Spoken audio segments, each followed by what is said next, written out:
Hello everyone, and welcome to the Lost Levels podcast. Woo! Yeah! Oh my gosh, it's been quite some time since we recorded a podcast for you guys. It's been forever. And we have a topic today. It's going to be all about Pokemon Go. Right, we did a Pokemon Go podcast way back in 2016, so it's been a couple years. So we wanted to talk about Pokemon Go again because, that's something that we do. But before we get into all that, we're gonna introduce everyone. So I'm SpiderStaryu. Hello, everyone. I'm going to be your host today, and today we have the juicy. I'm the juicy. Wait, what the heck? Your favorite fabulous fungus Toadette. I don't want to steal your job, man. I mean, I'm kind of juicy, but I'm nowhere near as juicy as you are. I mean, that is true. Okay. So we have Toadette here. So hey, Toadette. Hey, girl. Hey. Hey. And of course, we can't forget about the lovely SuperZambezi. Super duper. Super duper. Hoo-ha, yes. Donkey Hi, Kong. SuperZambezi. Oh yeah, hi. That's my voice. I'm not used to doing podcasts in the morning. I kind of lost that. So, yeah, this will be interesting. So the last time we recorded a podcast was 2018 for our Nintendo Switch podcast. We did a Nintendo Switch podcast, and it was our anniversary. We talked about the Nintendo Switch, and we had everyone there. Soul, Boo. Boo. My bad. I said who. So we had Soul and Boo there. But for this one, we're gonna be talking about Pokemon Go. So we know this is something that's kind of our thing, kinda. You know what I mean? That's kind of what we like to talk about. I would love to have Boo on here and just try to have him explain what happens in Pokemon Go. I have tried to get him to play Pokemon Go, but he's like, my feet, I need to get the Dr. Scholl's. You don't have to. You don't have to walk, Boo. I know tons of people who play on the bus. The bus is actually great to play in. Or the train. Yeah. So very true. Yeah, but that would require him to actually turn on an app, and he can't. He's too lazy. He wouldn't do that. Wow. Yeah. Love it already. We're already back into the groove of it. So we will talk about Pokemon Go, but really quickly, I just want to mention this too. So I'm sorry, guys, because I gotta plug some things because we haven't done a podcast in forever. We did an episode of Superlatives, me, Toadette, and Boo, which that's gonna be up for you guys to watch. So we did that. Me and Toadette did another episode of Superlatives, and then we have one where me and Boo and Toadette do it again, where we have even more juicy questions. So it's all that's gonna be on my YouTube channel, SpiderStaryu, and it's also going to be on the website. So go to thelostlevels.mariopartylegacy.com, and you'll be able to watch that when it comes out. I will make updates to tell you guys when it all will come out. So just wanted to plug that real quick. Some funny stuff in there. Lots of funny stuff. I think lots of funny I don't moments. remember which one it was, but I remember one of them. I got a massive splitting headache from doing it because I was laughing so hard. I think it was the one that you and I did solo because we prank called SE. Yes, and we asked him some questions, and he was so shady with the answers. A little bit. Oh my goodness. So, I don't want to spoil it though, so you have to wait till it comes out, okay? So, that will be out very soon, maybe in a week or two from today. Alright, so let's get into Pokemon Go. Pokemon Go! Woo! Okay, so Pokemon Go's been out for a long time now, since 2016. So we had an announcement of it back in 2015, and, everyone was so excited, oh my god, I can walk and catch Pokemon, like an actual Pokemon trainer? What the heck? So how long have you guys been playing Pokemon Go? That's going to be the question here. Let's start with SuperZambezi. How long have you been playing Pokemon Go? Okay, so I started the very day it came out. I think it was July 7th? July 7th. And I played for a few months, and then I fell out of it for... So I probably fell out of it in October, and then I got right back into it in December, and I haven't stopped since. I mean, I've been playing different amounts in the last 3 years. By the way, we're recording April 2019 now, so it's been about 3 years. And I've been playing I'd say pretty consistently since then, sometimes a little more in certain months, and in other months, like right now, I've been playing a lot less, but still turning it on once a day. So, yeah. That's good. Okay, how about you, Toadette Mama? I didn't start. I wanted to start playing the game when it came out, but when it came out, I was concerned that my current phone then, which I believe was like an iPhone 4 or something like that, older model older model iPhone, and it was already getting kind of buggy because it was old. I was concerned that my phone wouldn't be able to run it properly, or I wouldn't have the space for it, something like that. So I waited until I got my new phone. I started playing around August 14th, 2016. And like SE, I kind of stopped playing after a while. Like maybe somewhere around I like kind of played on and off throughout 2017, but not too much. And then I kind of stopped playing again until like last June. I started getting back into it last June, and since like between 2016 and 2018, I like kind of open it up now and then. But now I play pretty frequently, almost every day. Okay, so for moi, so I played it when it first came out. I played it for about a couple of weeks. I would say maybe like about, it's like 2 weeks or 3 weeks or like 2 weeks, 3 weeks. And I stopped playing right after.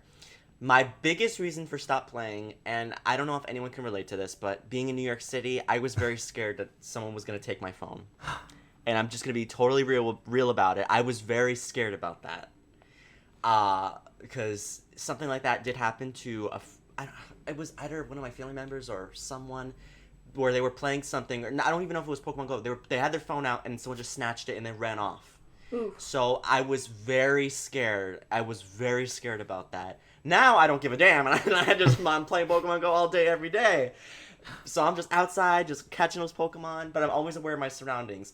But it was just during that time in 2016, I was very scared. So I did not play Pokemon Go as much as other people did. So I stopped playing in 2016 and then jumped all the way to 2018, like September or October. So Toadette came over to my house, and I think Boo came too. And Toadette was playing Pokemon Go. And I'm like, oh, you play Pokemon Go? She's like, yeah, honey, I play Pokemon Go. And I remember just her playing it, like, it made me want to, get back into it. I was like, oh, let me try turning this app on. So just turning the app on, like, Pokemon were in my house. I was getting a bunch of new Pokemon because oh my god, my Pokedex was so little at the time. It was like 30 Pokemon or something, or 20 or something like that. So I was just catching new Pokemon every second. I'm like, oh man, this is fun. I'm getting new Pokemon all the time. So then after that day, I just got back into Pokemon Go, and I've been playing very frequently ever since. Yeah, I think the reason I stopped playing is I stopped playing before a lot of like the quality of life updates happened. So I wasn't getting like any good Pokemon, and I wasn't really good at the gyms or anything like that. It's kind of a like, unless you know how to like level, there are ways where you can level up really fast. And this might segue into our next question. There are ways that you can level up really fast now, but that wasn't really much of a thing back then. So it's kind of like a slog, and all of my Pokemon were weak as shit, and I didn't have anything good, and it just got kind of boring after a while. But I got back into it last summer because like I was going through like kind of like a depression thing. And I basically just kind of used it to distract myself, and I figured I was around my grandparents' house, and I figured, oh, maybe I could find something good there. The very first thing I found there was this female Trico that I still have, who's a Sceptile now. So, yeah, and then I was like, oh, cool, a Trico, and this is during a time where my neighborhood, like, this is a time where, like, the local nest was a Trico nest, so I was getting, like, a lot of good Pokemon, and, like, I was playing a lot more, and I realized I could get a lot of cool stuff at school, and it made me go out, and I like going outside and going for walks, so, like, since then, I've been playing it pretty constantly. And that's the thing too. Like back then, there was very limited amount of Pokemon. Like it would always. I remember Doduo. Who remembers this? Doduo, Rattata, Weedle, Caterpie. Yeah. And Staryu would pop up every once in a while, but it would the list of Pokemon were not diverse. It was the same Pokemon all the time. Yeah, the fact that it was like only like the first 2 generations didn't really interest me because those are like my least favorite generations in terms of the Pokemon. In terms of the Pokemon, they're the same old Pokemon that you see like every game. It's not interesting. I got tired. You don't like Staryu? I mean, boy, have you seen the spawn rates for Staryu? You'd be lucky. You'd be lucky if you could find a fucking Krabby, let alone Staryu. It's always the same. Because I would play at school most of the time, it was the same shit. Pidgey, Rattata, Pidgey, Rattata, Pidgey, Rattata, Pidgeot, Raticate. Oh yeah, Pidgey would appear a lot too. And Spearow. Yeah, I had like fucking a million of those and I was tired of it. And then once Gen 2 came, I started playing again a little bit more. Lediba, Sentret, Rattata, Pidgey. It's the same shit. I remember all the time. when Gen 2 came out, all that would pop up for me were Sentret and Hoot Hoot. Yeah, and Hoothoot, yeah, it's just, I got bored of it because I kept seeing the same shit all the time. And this is a time before they introduced, before they introduced, like, special events. They had very few special events, and, like, I don't think the weather mechanic was out yet then. Yeah. Basically, like, you'd have to rely on your biome to get good Pokemon, and because I lived in, like, an urban biome, it's just fucking normal types all the time, everywhere, and it got really boring. Essie, you've been playing the most consistently out of everyone here, so how was it for you, playing it so much and just seeing the same Pokemon? Like, that didn't deter you from playing? I was trying to understand, why did I stop for those few months? And I think that is why I stopped, because it was just the same thing over and over, and there's no overarching goal, or, I mean, there was. I want to catch them all, right? And I was doing that, but there was no, like, little tiny, like Toadette said, quality of life things that came later that kept you engaged. And the reason I just realized I went back was because around December is when I started to go on my runs again. So I, whenever I go running, I'm like, oh, well, I'm going to do a lot of, walking, and I want to make Pokemon Go make use of that. So I started turning it on again, and that was also the time that the baby Pokemon for Gen 2 were coming out. So you knew that was coming, and they had just recently added the daily bonuses. So catching a Pokemon every day, going to a Pokestop every day. Yeah! Like, that actually intrigued me to keep turning it on every single day. And, like, since then, they keep adding things that they just keep you engaged from day to day, and that's what kept me at least turning it on once a day since then. Can I ask you a question? Uh-oh. When you run playing Pokemon Go, like, do you just, like, run and then have it in your hand? Yes. Just, like... Yes, and then I love that. I'll relatable. It'll like rumble, and I'll look. I'm like, oh, that's trash. Keep moving. Ooh. Oh, I'm like, oh, that's good. I'm stopping. Yeah. Run, stops. Ooh, run, stops. It's actually kind of bad. I only recently learned the importance of catching every Pokemon you find, even if it's trash. Yeah. Because you want that tasty Starburst. I almost said Starburst. Starburst, yum. I do love Starburst. But you want the Stardust that comes from catching them. And you can get a lot of candy for it. So if you ever get some dumb quest that's like evolve 5 Pokemon and all, you can just find your nearest Rattata and just pop some candies into it. And also, this is more of a personal goal for me, but for those of you listening who are more familiar with the more kind of, I don't want to say competitive, but the more inner mechanics of the game, I've been really obsessed lately with trying to find a 0% IV Pokemon. So basically, I catch anything I can find, and then at the end of the day, or whenever I get a nice break, I just go through all of them and check their stats. I have not yet, as of right now, it's April 26th, 2019. I have not yet found one, but I've gotten pretty close. I found I think my lowest so far is a 7%. I found a 7% Growlithe and an 8% Eevee. And I think I found like a 7% Baneri or something during the event, but I didn't keep it because I mean if they're I'm only keeping the ones that go really low, so I'm not really bothering with duplicates of them until I find a 0. But I have found a few hundreds while doing this, funnily enough. But it's like, oh man, this is awesome, but I don't want you. I want 0. I want something that really sucks. Going back into like why do we play? I do know for me, because you guys kind of like touched on it.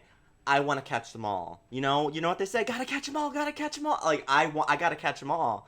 So that's one big reason why I've been playing. And I guess that's the same for you both too, right? Like you want to catch all the Pokemon, right? And also another thing for me is that I want to have really strong Pokemon. So that's why I told Toadette this, and I know SC knows this too, but I catch everything. Because I have so much items too. I have so much Pokeballs, Ultra Balls, Great Balls. I have so much balls that you gotta get rid of them. Yeah. So like I just catch everything. If it's just freaking oh my god, coughing. If it's oh my gosh, who pops up all the time? Freaking Magby. No, not Magby. What's his name? Slugma. Oh, I hate Slugma. Oh yeah. I hate that Pokemon. This game made me hate some Pokemon. I don't like Slugma. I don't like that freaking what's the de-evolved form of Camerupt? Numel. I hate Numel. Oh. I hate Yep. Numel. I hate Slugma. I hate Coughing. Coughing's cute. Gulpin. Oh my god, I can't stand Gulpin. There's just some Pokemon that this game made me hate, which I think we can talk about that a little bit later. I find it funny how earlier I was complaining about how I found nothing but like Pidgey and Rattata all the time, and basically right now kind of the same issue is happening, but not quite as bad because now they have lots of like events and other shit to do. But basically when there's nothing going on in the game, like no events, no special spawns or whatever, right. There's a pretty glaring issue of like fighting the same Pokemon all the time. Just all the ones that Staryu listed. Numel, Slugma, Gulpin, Barboach! Barboach is another one. Oh my god. Fucking Barboach is everywhere. And, Barboach, more like Bye-Boach. Yeah, Barroach. Barroach, I was gonna say that too. Yeah, again, I'm gonna talk about, kind of more non-casual stuff, but, for those Zigzagoon. Zigzagoon. Zigzagoon at least can be shiny. Like, everything else can't be shiny. Like, that's what's the most annoying about it. Like, I wouldn't mind getting Pidgey and Rattata again, because now they can actually be shiny. Like, it's worth checking on them other than the Stardust. Meditite, yeah. Yeah, there's a thing in the game called nests, and those are basically like little designated areas of land that spawn like a specific Pokemon for about like 2 weeks. So like say you have like a Totodile nest. There's like there'll be like this little patch of land, like it's usually like a park or like near an important building or something like that, or like a landmark. It'll spawn a whole bunch of that Pokemon for like a few weeks. Well, there used to be one in that giant one. I think that was a result of a glitch in how they map terrain and all. It resulted in a giant nest, and I believe there are 2 of them. One was like over somewhere in like Germany or France or something like that. The other one was over the entire Long Island area of New York and Brooklyn and Queens. And that was called the Long Island Mega Nest, or sometimes the New York Mega Nest. And basically it worked the same as a normal nest, but it covered so much. It covered like almost all of Brooklyn, most of Queens, all of Long Island, and whatever was in the Mega Nest stem would spawn everywhere. And a lot of people, including me and Staryu, would kind of get annoyed at it because it would drown out every spawn in the area with these nest Pokemon. Yes. And normally it wouldn't be something very desirable. Like they recently got rid of the nest when they changed how the terrain mapping worked. But basically, yeah, like we were getting some pretty shitty ones, like no shinies. No Quillfish. Yeah, basically we were getting a lot of like the unevolvable Johto Pokemon. We got, I think in a row, we got Stantler, Girafarig, Quillfish, then Shuckle, and this is before the shiny Shuckle released. So basically, we'd get a whole bunch of crap that wasn't really worth anything. Then they got rid of the Long Island Mega Nest, so now spawns are kind of like normalish again. Again, you still have the problem with familiar faces showing up all the time. But I'm also kind of fucked with that because I hadn't realized how much in my area, in my neighborhood, how much the Mega Nest determined what spawned in my neighborhood. Because now, ever since they removed it, nothing shows up in my neighborhood. Like, I used to be able to play in my house and catch stuff there. Now, that's not a thing anymore. And, like, I literally can't catch anything unless I go to the Pokestop near me, which, granted, it's not very far. It's about like a block or two away from my house. It's like about like a less than 5-minute walk. But sometimes it's like cold or it's raining and I don't want to go outside, and then I have to like either dress up and brace for the shitty weather just to get my daily streak, or give up my daily streak, which I've been doing now because right now I'm on spring break and I really want to relax and just stay in my house all day. And it's like, geez, what am I really going to be missing out if I break my streak? Like, extra XP and Stardust, I can get those back, but it's like a love-hate situation for me. Relatable. So, I want to talk about that a bit later, too, but I want to get some things, like, out of the way. So let's talk about our stats. So I want everyone to have Pokemon Go up. Already ahead of you, baby. SuperZambezi, honey, do you have it up? Oh, yeah. Okay, I came nice. prepared. So Woo! Okay, woo! Or who? More like who. Now that's better. Exactly. Oh, okay, Toadette is learning the Donkey Kong isms. Okay, mama. Let's get into what level we're at. So, Toadette, what level are you? 35. I'm getting kind of close to 36. I need like about 400,000 more XP. So I should be able to, whenever they do like the next big like community day or whatever event, I might be able to level up to 36. But right now I'm 35. Toadette, can I ask you a question? Are you friends with SC? I am. Do you guys send each other gifts? Yeah. Yeah. I'm more focused on people who I can actually like trade with, though. Understandable. It's not shade on SE, but like especially now with the new Lucky Friends mechanic. Like if I get lucky friends with him, well, I mean I can't right now because we're not best friends yet. But it's living for the. If I get lucky friends with him, what am I gonna do? Am I gonna take a plane to Arizona?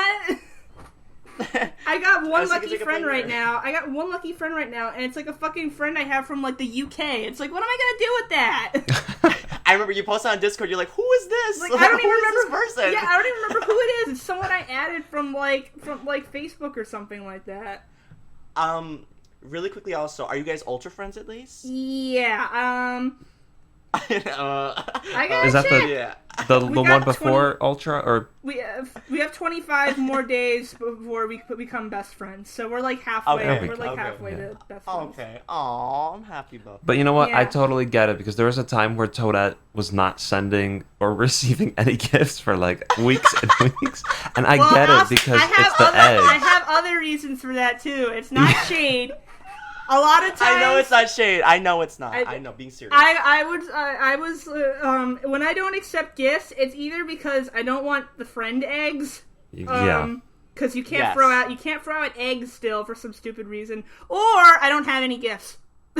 Or that, yeah. Which is like my or your thing, our item inventory was full. Oh yeah, oh my god, my bag fills up so much. But that was a problem. Like earlier this weekend, I went to my girlfriend's house, and she kind of lives in like a rural area, so not very good for playing Pokemon Go. Yes, we want to talk about So I was like, oh, I don't have any gifts. Yeah. Also, I just forget sometimes. like I only Tell me remember about it. because I get like a notification saying someone sent me a gift. I'm like, oh shit. I remember I would, especially earlier on, I would always ask people like, "Hey, can you please send me a gift? Please send me a gift." That's what you gotta do sometimes. I mean, you feel like you're being annoying, but some people just legit forget. I wasn't being annoying when I would ask people. No, I meant sometimes no, people I get meant heated. no, I meant that you feel like you're being annoying by like you feel like you're nagging them, but sometimes you just have to legit remind them. Yeah, because people forget. Some people are really forgetful. Mm-hmm. SC, what level are you? I am level 34. I just turned level 34, I think 2 weeks ago, maybe. So I'm at 25,000 out of 1,250,000. Yeah, so I'm gonna be at level 34 probably for the next year or two, and then I will finally hit 35. It's such a slow roll for me. Poor SE's kind of screwed over. Like, if you don't live in a big city, you're kind of screwed over for Pokemon Go. Because Staryu That's going to be our next question, yeah. Staryu and I could easily go into Manhattan and do a bunch of shit. SE's going to have to, like, really go out there. But also being in the city, there are more people here. Mm-hmm. There are more people, period. And also there are more people who are interested in playing Pokemon Go. Especially where I live, there's a big community of people who play Pokemon Go. So I'm I'm like double the luck. Yeah. Double the Pokemon Go privilege. SC. Did you ever do the Celebi quest, like the one that says you have to trade a Pokemon? Yeah, I did that. I do have at least one friend here that plays Pokemon Go, so I was able to trade with them. That's good at least. I remember I got one. to do that quest. This was before Staryu started playing. I didn't know anyone, even though like a lot of people play in New York, I didn't know anyone near me. So don't tell Niantic I did this, so I don't want them to ban me. But I made an alternate account just to trade with myself and do that quest. Haven't touched it since I did that quest. It's like level 10 or something like that. I literally did that just to trade with myself and get that fucking Celebi quest. I mean, I see so many people where I live. So many people have 2 accounts. Oh yeah, tons of people have alternate accounts. I don't really think there's anything bad about it. It's more like spoofing that they crack down on. Oh, spoofing's bad? Oops. No, just kidding. I never spoof. I've never done that before. I forgot about that. That was a huge problem before. Oh yeah, it still is a problem. Spoofing was huge back in like the beginning days. They kind of cracked down on it, but people still do it. I gotta be honest. There are some days, especially since the Mega Nest got taken down. There are some days where I wish I could just like not even spoof the cheat, just like teleport to like the city or something, catch just like something cool and not like another fucking Slugma. Freaking Slugma. I'm level 37. Right? Okay, yeah. Okay. I'm level 37. And this is an interesting thing because SC and Toadette both were playing Pokemon Go more than me. So when I got back into it, I was like, oh my god, I was like level 6. Or no, not like level 6, 7 or something. Around there. I was so low in the level system. But I just kept leveling up, and that also helped encourage me to play. I'm like, oh, I'm leveling up quick. And I remember they kept telling me, oh, enjoy it now because it's not going to last that long. But I'm still leveling up pretty quickly, so I'm like, okay. Well, you found some methods to make it quick, like the whole best friend thing and the egg thing. Yeah, like, you. Okay, don't spoil my secrets. Let me say the secrets. Okay, Okay. So I have lots of friends on Pokemon Go. Some, they don't live in New York. Some, might be from Japan or Tennessee, local here, Tennessee. Maybe they're from Germany. From United Kingdom, from Poland, just all over the world, from Brazil, just a friend from one country, So there was this Pokemon Go website where I found some friends there. So there are people I talked to, not just random people who added me, but also some people I found through Twitter. Like 2 friends I have from Japan, they're both from Tokyo. I talked to them and they wanted to add me, like, oh, it'd be pretty cool, like we can send each other gifts and whatever. It was pretty funny because one of my local friends, I sent them a Pokemon and they're like, wait, it says Tokyo. You been to Tokyo? I'm like, oh no, that's from a friend. It's an egg. It was Munchlax. I'm like, no. They gave me an egg and it hatched. So I wasn't there. It was just an egg that hatched. But the way you can get a lot of experience is by adding friends. It doesn't have to be from different countries or different states. It could just be, local friends. But I had some friends from these different countries, and we keep sending each other gifts. So we would get gifts, we would get good items, and we would get lots of XP. So that's how I leveled up pretty quickly. It's that, and also because I've been playing a lot. So it's both. Yeah, those things. he used to not play at all. Now he plays more than we do. Yeah. You have really good locations for raids in your area, and you actually remember to turn on your lucky eggs. I don't do that. I mean, I feel so privileged saying this, but I live literally, where I live, there's 3 gyms, behind where I live. So it's like a 2 to 5 minute walk to a gym. Yeah.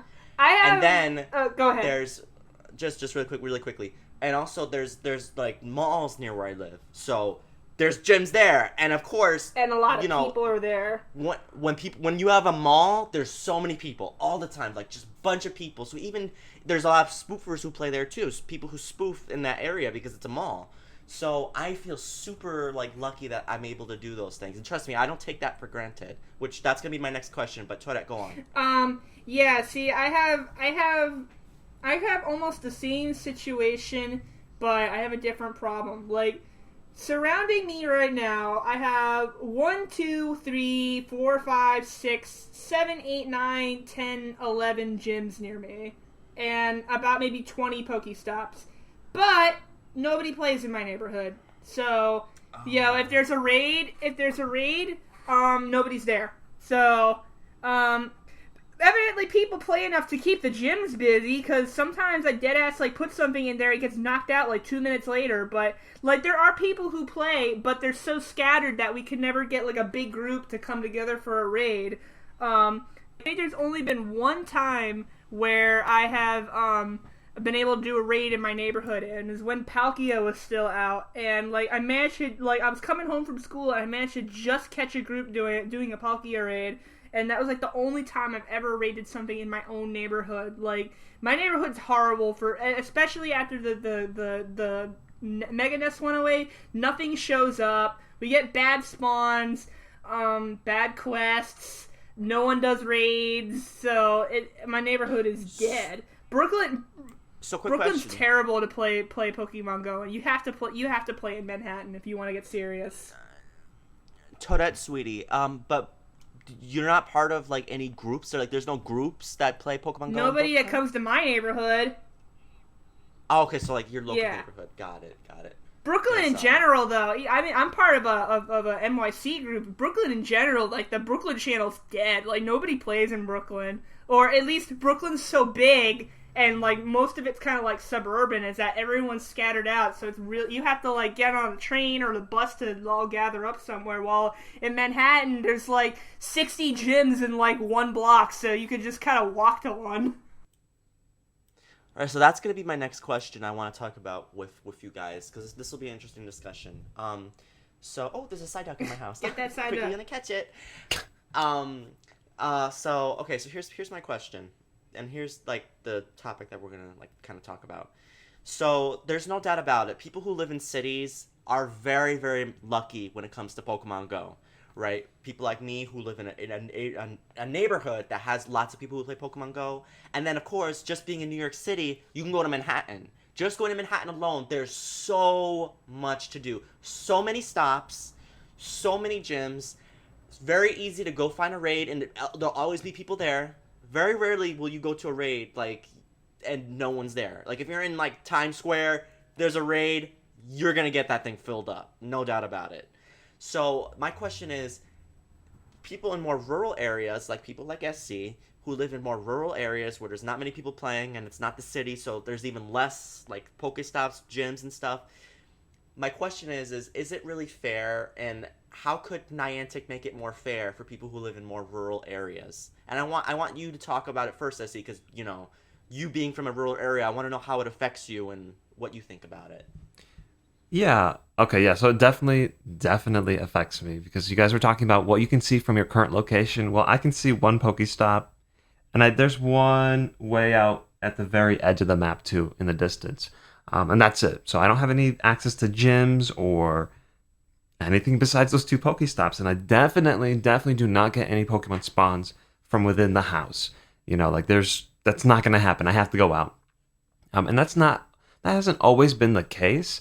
Since starting Pokemon Go, I've lived in 3 different places. The place I lived before this, where I started to do my runs, and that's when I got back into Pokemon Go, I would get a Pokemon spawn within the house. And there was a little park, a little further out, but I could see it from my map, with a gym, right? So I had access to those things. It just really, again, it really just depends where you are. When you're in the city, the likelihood of being or living somewhere near other things is way, way higher, right? But out here, it's just it's like a luck of the draw, right? You don't know what you're going to get, where you live. You might be near an active place, you might not. Chances are you probably won't be. Now, what was the question? No, the question is, I just wanted you to kind of talk about that and to give your experience, and I also wanted you to think about, like, what are some ways maybe Niantic could make it more fair? Like, is there something you think could happen to make it more fair? Could just they add more Pokestops, period? Yeah, so that's what I was thinking. Like, maybe add more Pokestops, more gyms, but you don't want to make it oversaturated either. You don't want to have gyms on every corner that are empty, or that you put in your Pokemon and they never leave because nobody ever kicks them out. Yeah, there's definitely a problem with oversaturation in some areas, especially with raids, because then if you have too many gyms, then nobody goes to the raids because everyone's separated. Exactly, and I think that's actually a big problem, especially for me in this location, is the raids. Here's an example. This past Saturday, I went to a park, and it was a pretty active park. Lots of people, lots of, like, I don't want to say parties, but people meeting, and it's just a very active place. And I happened to look at Pokemon Go, and there was a raid coming up in 30 minutes. It's like, okay, wow, I never do raids. I should finally do one. And I waited for it to count down. I got there a minute before the thing started. And guess how many people showed up for the raid? 2. 4, counting yourself. 1, counting myself. I was the only one there, and it was a legendary raid. There were no other raids in the area. And this place was packed with people, but I was literally the only one for this raid in the middle of a Saturday, and I was just it was so typical of what you experience with raids here. That even happens here. Like what? Like that even happens here where I am. Like in like even near my school, where usually like there are two gyms on my campus, and those are usually like instantly full when you join them, depending on what it is. Like if it's like a 5-star legendary raid, then yeah, it's gonna almost, especially when it's newer, like when it just released, it's gonna be like instantly full. But there's one that's like a block away and that nobody ever goes to. And like sometimes like it's, I'm gonna put my 2 cents in here, that can, like, a quality of life thing that can really affect anyone, like regardless if you're in rural. I can't talk today. I hate that word too. I hate it. Regardless of where you play, you should be able to see how many people are in a raid room. Like, yes, too many fucking times as a player in fucking goddamn New York City have I walked blocks to a gym and nobody is there. And sometimes you have to encourage people to come, so I'll waste a raid pass to be the only person in there, and a lot of times people will come in after because they see one person's there. But nobody wants to be the person that wastes their raid pass to join other people. So they should just let you see how many people are in there without having to go near it and waste time walking. Like, I mean, yeah, more exercise, sure, but it's really frustrating. No, you are absolutely right, because if I do see a raid going on and it's not even that far, I don't even bother, because chances are it's going to be empty and it was a waste of time. But if I could just see that there's just at least one person there, it's like, okay, yeah, I'm coming. I'm almost there. I think that would be one of the biggest changes that I would like to see to help people in these types of areas. And I also wanted to make one more note, is that it's not that I don't have access to busy and popular Pokemon Go areas. I mean, I can hop in my car and drive out 20 minutes. So I'm in Arizona, and I live in Mesa. So anyone who lives in Arizona, what's up? But Tempe, that's like the college town. There are tons of young people there. If I go down there, I'm sure that if there's a raid going on, there will be people, especially on the ASU campus. But like, I don't have that kind of desire to consistently be driving out just to play Pokemon Go. You know, maybe as a once in a while type of thing, or, which I'm sure we'll talk about, Community Day, which is really awesome. Those are the types of days that I really like to go all out. Well, I can't really go all out with Pokemon Go. I was gonna say when and where. But it's I like the idea of being able to go all out on that day. I honestly do think that there is a problem regarding Pokemon Go and the use of cars, because not only do people drive to get to a better place to play, but people also, especially in the city, they drive to cover more land and catch more things. And you notice an uptick in car accidents and like car pollution from the game. So I have my own solution as someone who plays in like a kind of dead city area and who has played in a completely dead rural area. I have some solutions. Well, I don't want to call them solutions, but I have some ideas that I think they should implement. Ideas, okay. One, this is already kind of the case in some areas, but it should be extended to all places, all like rural areas. Increase the spawn rate of Pokemon, like just make more of them show up when in a rural area, because you're like, imagine like you're in in the city, Pokemon are kind of scared of people and they don't show up as much, but like in the outdoors and all, like they show up everywhere because it's like their natural habitat and shit like that. That kind of already happens. Like, I know at my girlfriend's house, like, I get, like, maybe 5 Pokemon an hour, and they all spawn, like, a little cluster. And especially if you go to, like, a mall or a gas station or something like that, you get tons of stuff everywhere. I went to this shopping center with her the other day, and I decided to just check my game, and like 20 Pokemon showed up in like one spot, and this is during the Easter event, so you got like 10 Baniris and a whole bunch of Execute. So if they could just extend that to like I don't know how they calculate population density, but like if you're in an area that has like lower activity or lower Pokestop activity, lower population density, just up the Pokemon increase. And secondly, they should give you more. They should give you more chances to earn rewards without having to go to a Pokestop. Like you get the little quests, and you have the daily. They should like make like a daily quest thing. Like they do have that already, but like a daily activity sheet that you don't have to spin a Pokestop for. So you can get stuff like coins or balls or candies or stuff that rural players don't really have access to. And then the biggest one, which was the thing I already said before, is let people see how many people are in a raid room regardless of distance. I would say for me, what could maybe fix. The thing is that they can't make special rules for certain areas, because my original idea was thinking like, oh, well, why not in rural areas make it make the Pokemon a little bit weaker, make those giant raid bosses a little bit weaker, so maybe it takes less people to do, but I don't see them really doing that, and it just, I really feel like it sucks, because when I think about it, I do feel bad for people who live in more smaller areas, because I think about myself. I think, what if I lived in that area? I probably wouldn't play Pokemon Go that much either, because getting to gyms and stuff will be harder, and it's very, because it's like you have to travel 20 minutes to go to like a more populated area or whatever.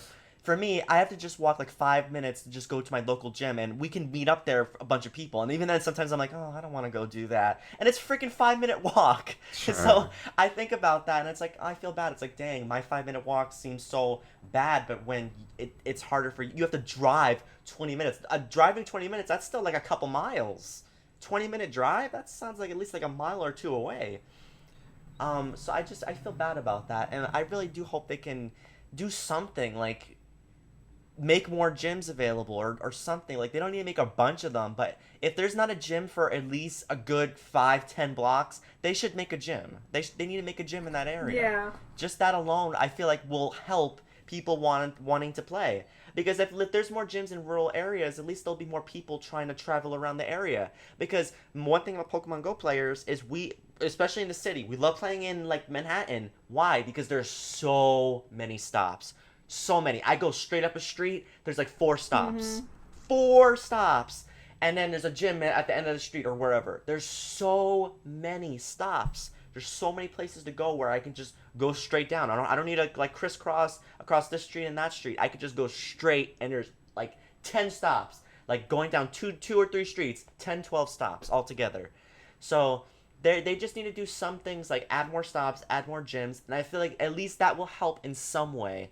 That'll help create a scene. Like, if there's not a gym anywhere in the neighborhood, I can see why people don't play Pokemon Go in the neighborhood. Because what is there to get? There's nothing to get in that neighborhood. Yeah. So there are definitely ways they can help fix it.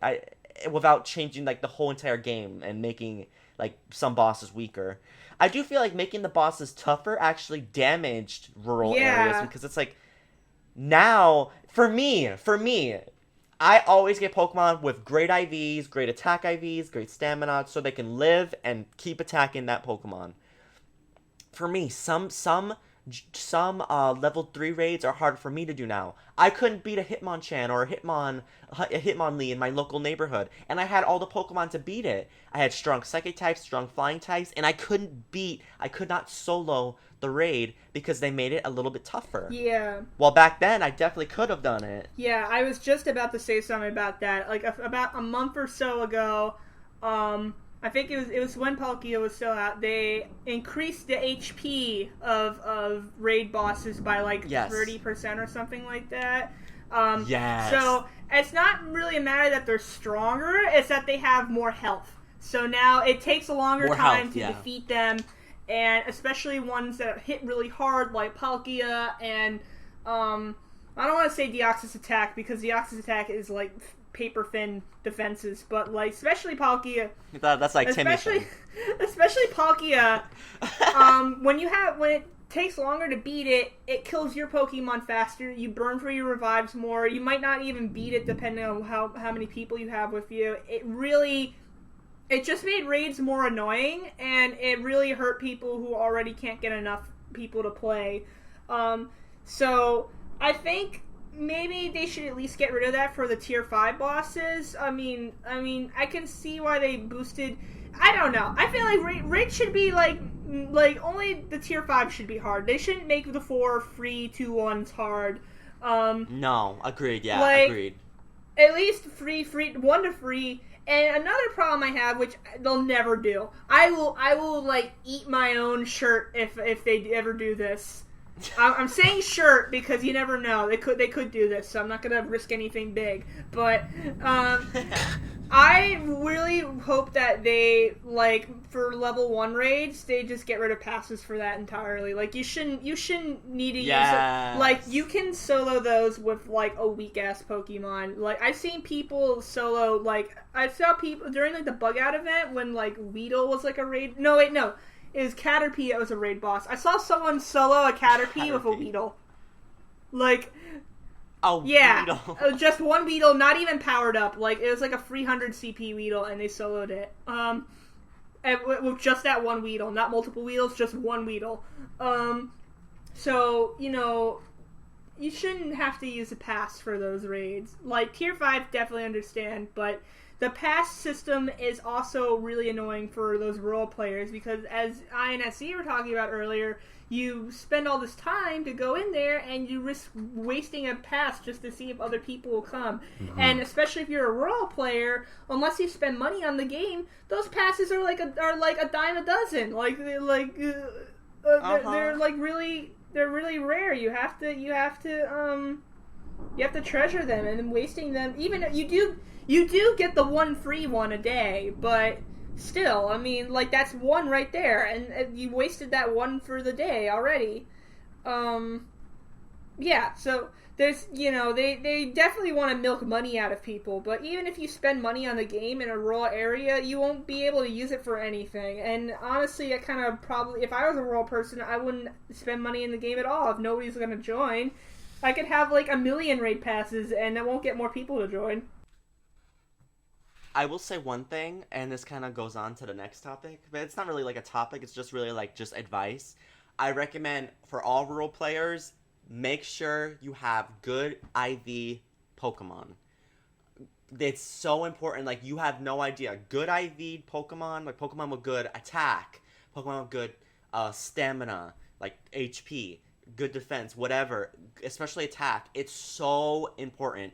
Now let me give the tea on that. I used to think that stats on Pokemon were not that important. Like, oh, it says like this Pokemon is not that great or whatever. It doesn't matter that much. No, it matters. If you're a rural player, that will make the difference between you needing more players or less players. So, like, for example, you cannot solo 3-star raid a Pokemon like Starmie. Starmie used to be one. I don't know if Starmie still is one. Not now, I don't think. What's that Pokemon's name? The evolved form of Snubbull. Granbull. Granbull is still a level 3 raid Pokemon, because I just saw it earlier. For Granbull, for you to solo a Granbull, you need to have good attack. You need to have good steel Pokemon, period. You need to have good steel or poison Pokemon, and you need to have good attack. Because if they don't, you are not going to solo that. Because before, I wasn't able to solo that, but now, because I have good Pokemon like Metagross that have perfect attack, I can easily do it by myself. So there will be some Pokemon you'll be able to do by yourself, but the whole point I'm trying to make is stats are important. Please don't look at stats and be like, whatever, it's no big deal. And no, it's important. You hear me, SC? You hear me, SC? I hear you, and just an FYI. Say that again, Toadette? Effectiveness matters a lot too. I see way too many people use what the game recommends them. The game recommends you what is best defensively. So steel types get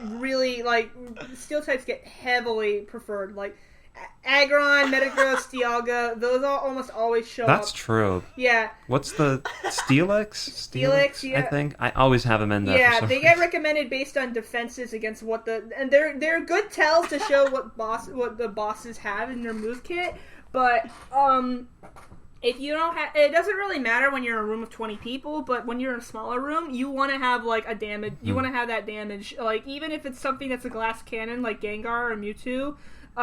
They're gonna get more damage done. You'll kill the boss faster, and if you do the most damage in your group, you get an extra ball or balls. It depends on how much damage you do. You can get like 1 to 3 extra premier balls. Toadette is reading me for filth, because I remember that one time we were going to do the X-Ray Defense Deoxys.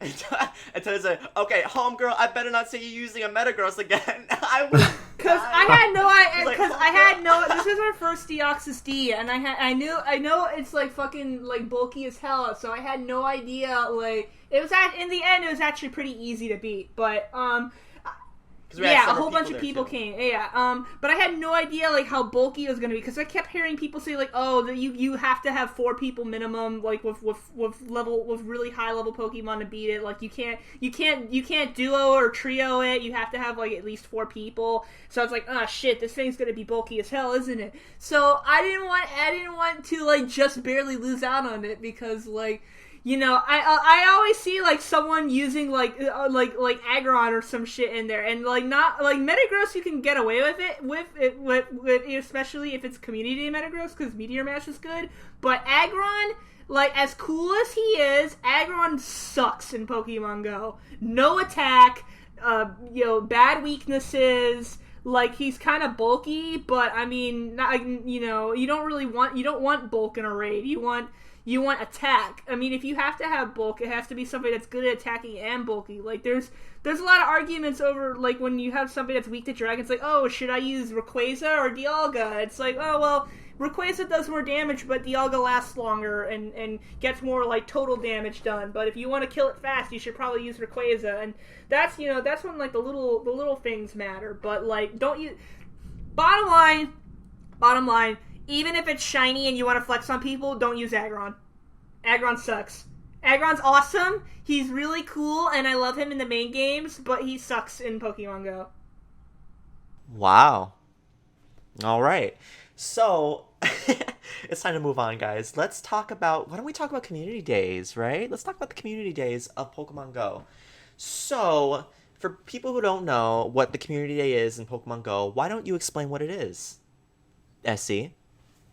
Oh, SZ. Yeah, so once a month, a specific Pokemon will be highlighted, and the spawn rates will be increased highly, and there will be a shiny variant available to catch with a much reduced rate. I think like 1 in 24. Yeah, or 1 in something 24, like that. 1 in 25, something like that. And Yeah. they also get an exclusive Yes. move.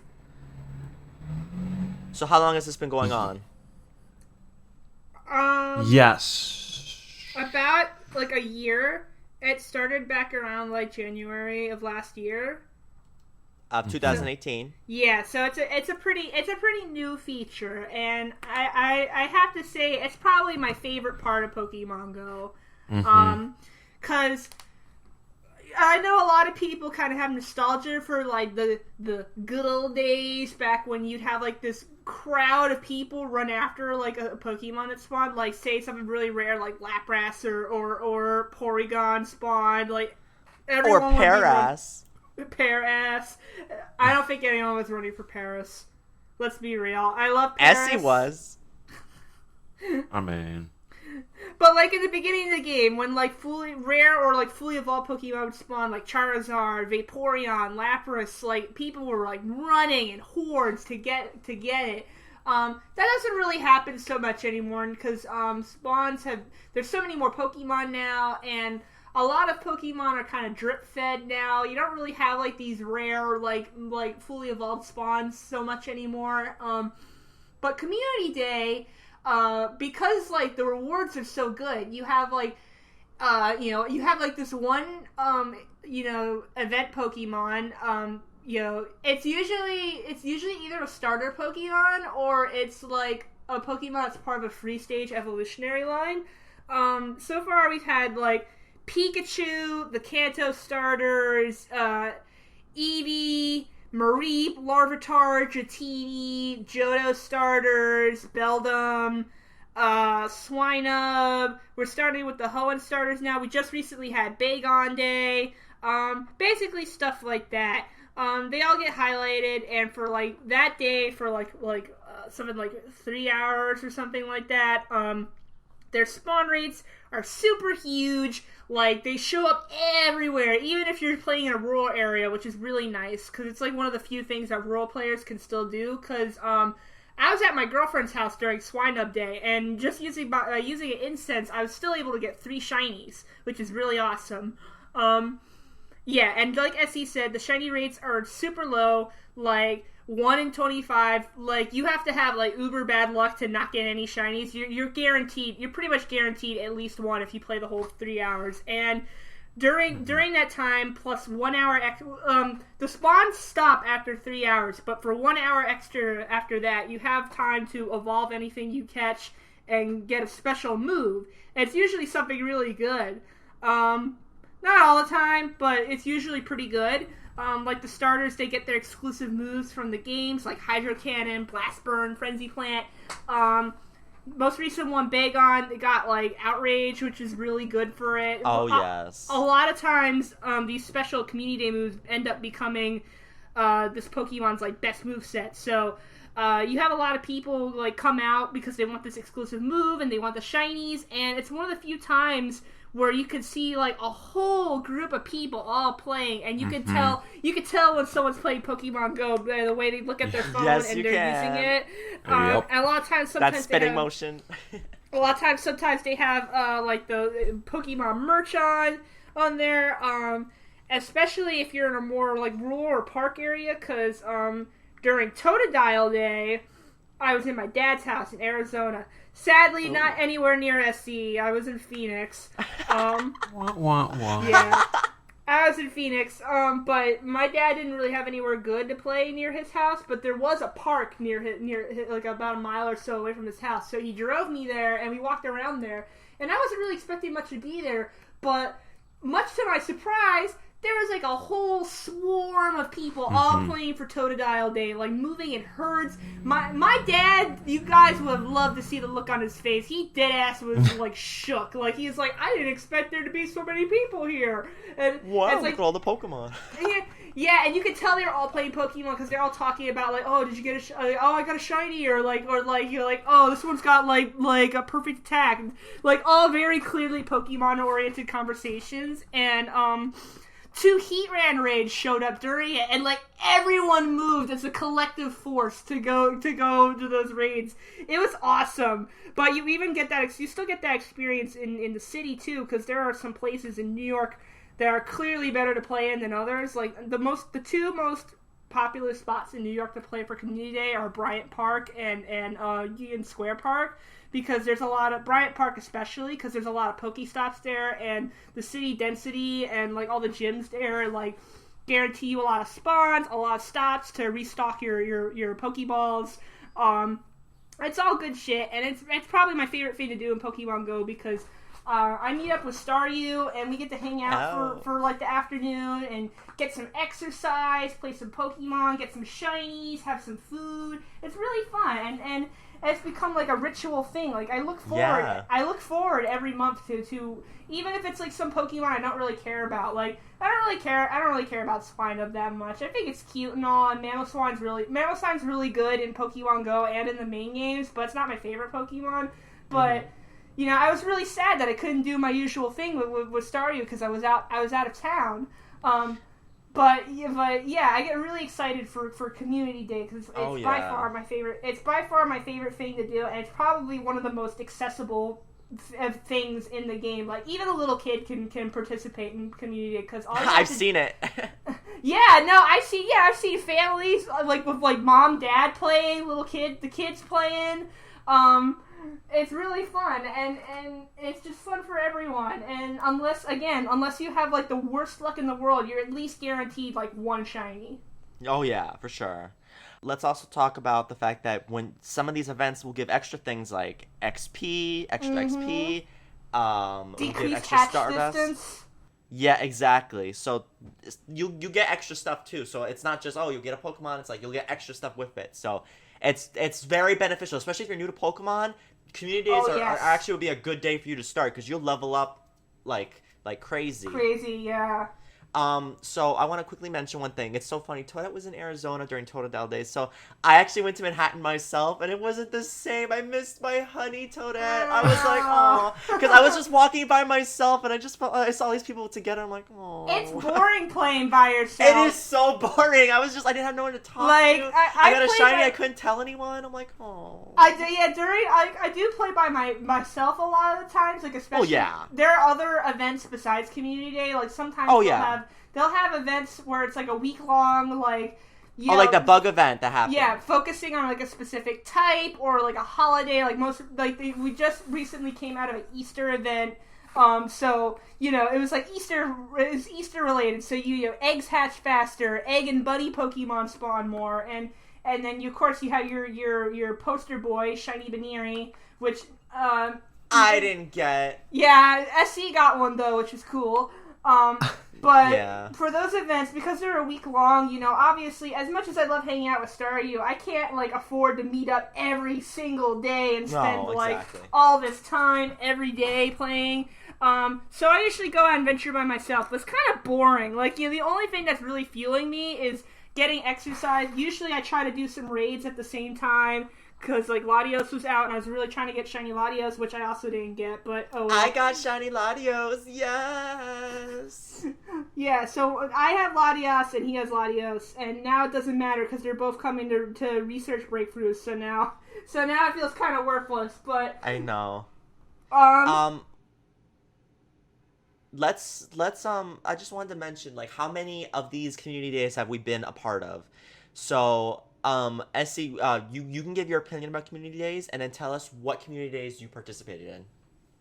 Wow, I wish I had a list. I've probably be easier. I have a list right here. You want me to send you a link? Yes, please. Okay, I'll send you a link. But just go on and talk about what you think about community days. I mean, yeah. Oh, that's absolutely the highlight of Pokemon Go, and I think it was the best thing they have ever done, by far, and just the smartest thing they've ever done it to honestly keeps continue me playing. growing this game. It honestly keeps me playing. I would not have been playing this game as much if they didn't have community day. Yeah, Absolutely. And it's so fascinating. It's like when Pokemon Go first started and it was that crazy phenomenon where you would see all these people in one location. Like, that was insane. And then it kind of died off. Yeah. Not the game, but the craze kind of died off. And then Community Day brought that back in like little chunks every single month. Every time I go out, I'm always so shocked. Like, I go to a specific park and it's like this park near a library and this big wilderness area, and I go there every so often and I see how many people are usually there. But on community days, parking lot is packed, overflowing, at people everywhere. And it's not just like young people. Imagine every walk of life, they're there and they're playing. Young people, even Boo. Older grandpas and grandpas, or grandmas and grandpas, and like, you've got just all sorts of, like, you think of like high school, like the typical like stereotype groups that are there, like that exists here too. Like, you see those people. It's crazy. Just imagine any kind of person, they're there. Well, for me, Yeah. I see mostly adults when I go out. Like, not even like teenagers, but where I live, everyone's an adult. No, there's no one there. At least in my, like, even my local Pokemon Go community, the youngest person of our community is like 25, 26. Everyone there is older, like they're 30s, 40s, like they're older. At least where I live. But do you see families? That's something I found that No. was really interesting about Pokemon Go in general, is that you see a lot of older people playing it. I mean, of course, you know, a majority of these people are people that are around our age, where they grew up with the very first games. But like, Yes. you see like a lot of like adults too, like people in their 40s and 50s. Yes. Probably the purest thing I've ever seen is a few months ago during one of the other types of events they can have are raid days, which they haven't actually done in a while. Which I think I presume is probably because they probably replaced that with Legendary Lunch Hour. Yes. But they had raid days, which were kind of like community days, except it was focused on raiding, and so every gym in the area would become a raid with this this special Pokemon that was the highlight. And the Pokemon, just like community day, it'd come with a special move, and it could be shiny. Who dinged? Wasn't me. Wasn't me. Oh, brother. Anyways, it's like community day, except it focuses on raiding instead of catching. So it's a bit more hardcore. Like, I think a main reason a lot of kids don't play Pokemon Go as much is because it's more than just catching. There's like a lot of stuff like gyms and raids that might be a little too much for like little kids to deal with. Like, I'd say probably maybe like 8 or 9's probably the youngest you can play while understanding the full mechanics. I have seen younger kids playing, but it's mostly like them playing on like mom or dad's account. Like usually I only see people like 10 and up have their own accounts. But basically, the purest thing I've ever seen was Gengar Raid Day. I went to Bryant Park, and this was before Staryu started playing, so I was by myself. I went to Bryant Park, and I just like happened to like join this room, and like there were a bunch of people near me, and I politely asked like, "Hey, I'm here by myself. Do you mind if I join your group? Because it's all I didn't want to be a straggler and like latch on to like raids that people have already done. I'd rather follow a group and have like a guaranteed group of people doing the raid." And they're like sure, and so I tagged along with them and I followed them and did raids with them. Which is another thing. I'm sorry, I'm sidetracking so much, but I really love like how friendly the Pokemon Go community is most of the time. I mean, obviously there's bad eggs in every community, but everyone that I've talked to, at least, I've met a lot of friends because of Pokemon Go, and it's literally like Literally, it's a very simple interaction I have with most people. It's like, hey, can I join your raid group? And that's it. And they're like, sure. Because, unless if you're an idiot, you're not going to say no to, like, a free member that helps you beat raids faster. Anyways, back to the main story I was telling. I asked if I can join this raid group. And they said sure. It was like this group of like all girls, like about like either my age or older, like all college age like women. And this one girl who is like the leader of the group, her mom came with her, but the mom was playing. Like the mom was playing on one of her daughter's alternate accounts. And so we were fighting the Gengars, and she was like asking your daughter, like, "Oh, what do I do? Like, oh, my Snorlax is dead. Like, what do I do?" And, my god! And the daughter was like telling her what to do, and like she's like, "Mom, don't forget to revive your Pokemon." You're like, "Oh, thank you." It was so cute. And the funniest part is this mom, God tier luck, shiny Gengar, next encounter, shiny Pinsir. Back to back. Oh my god. Because this was during a Safari Week thing, so Shiny Pinsir was in that area too. I actually ended up also getting Shiny Pinsir myself that same day, but not back to back.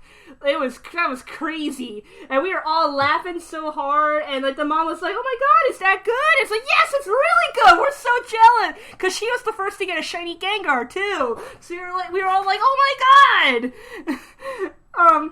But yeah, I really like event days because it really brings the community together, and you always have like a lot of good memories from it. Either you have memories of like a really awesome catch or memories of like some stupid shit that happened. But there is one problem that I do have with the events, and I think it's the frequency of them.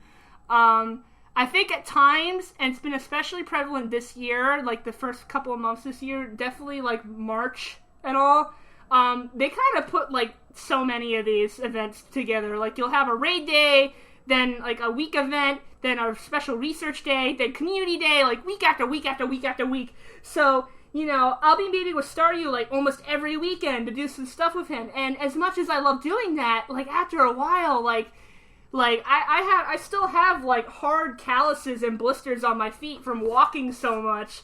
And like I've got, I'm in school. I've got homework to do.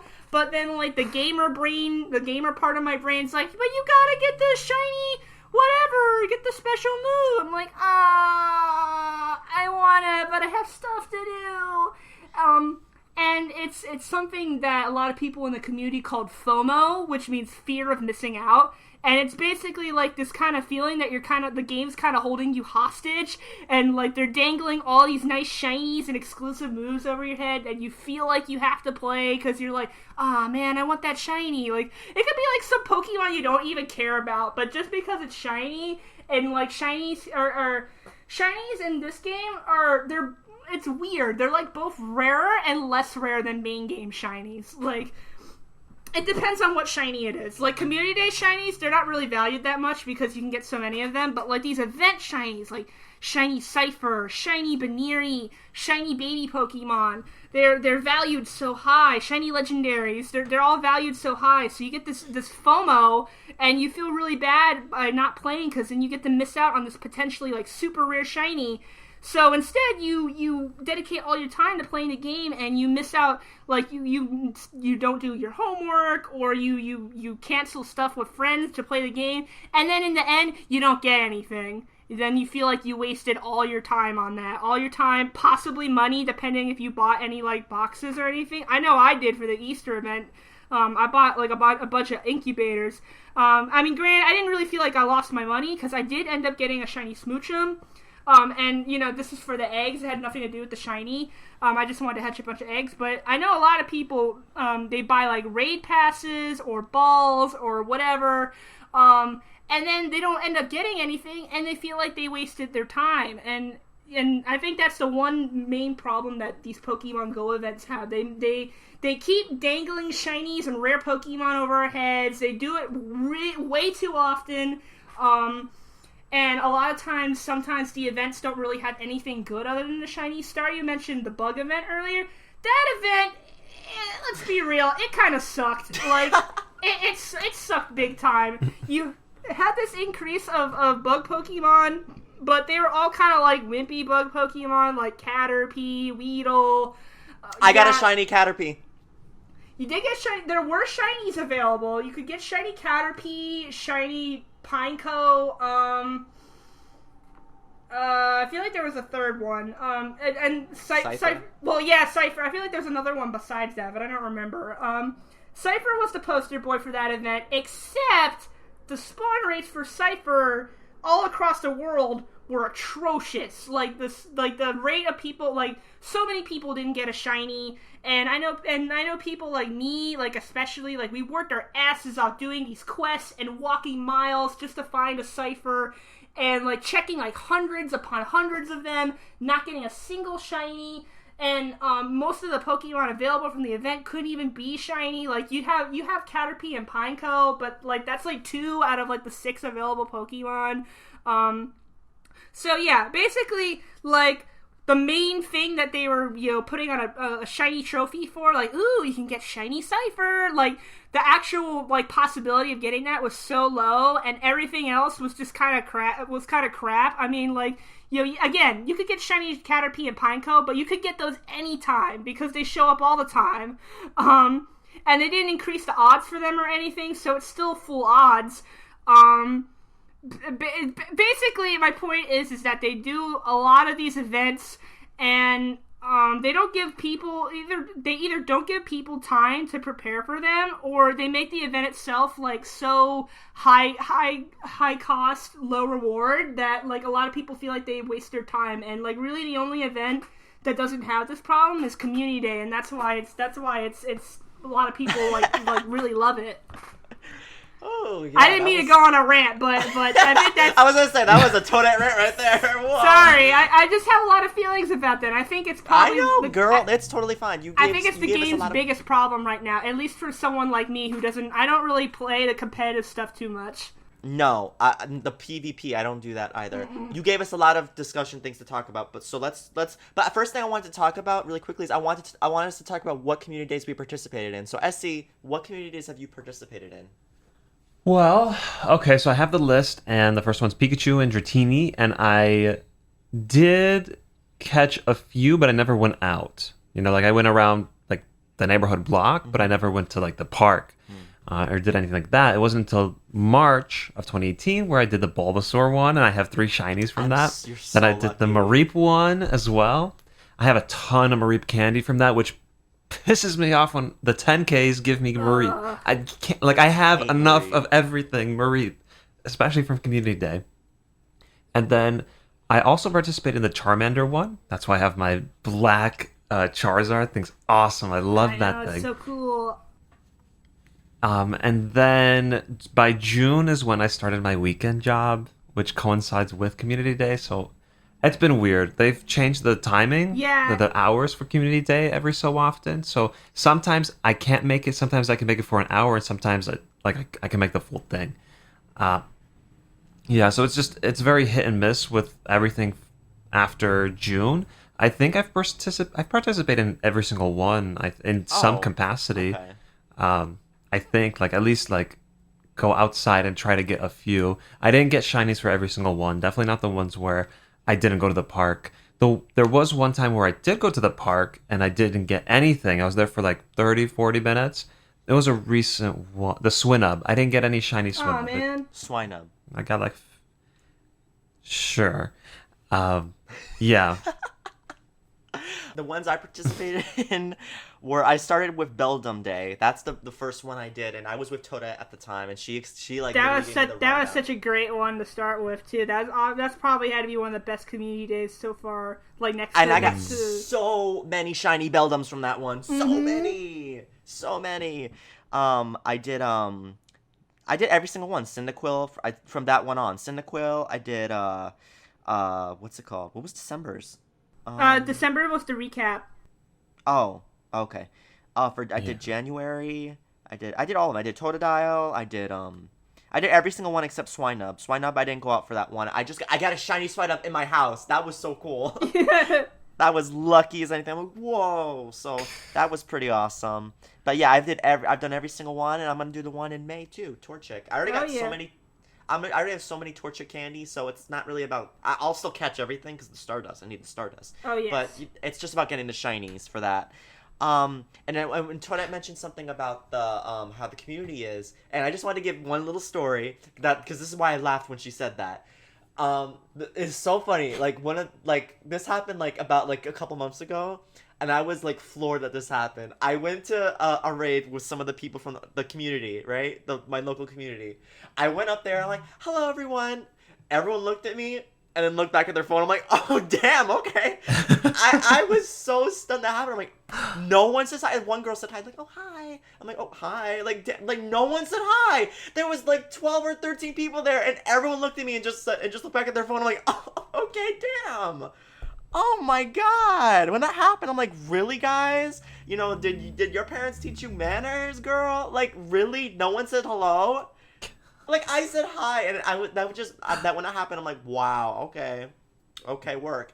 And the thing is I just wanted to mention that I think this is with just any community, but it is something I noticed that I feel like some people in the community have been friends for a while now, so they all know each other. So when they see each other, they talk to each other. But it's like when I talk to them, they'll be like, "Oh yeah," and then they go quiet. So that I feel like that's the one thing about like people who've known each other for a while. They don't really open up to new people.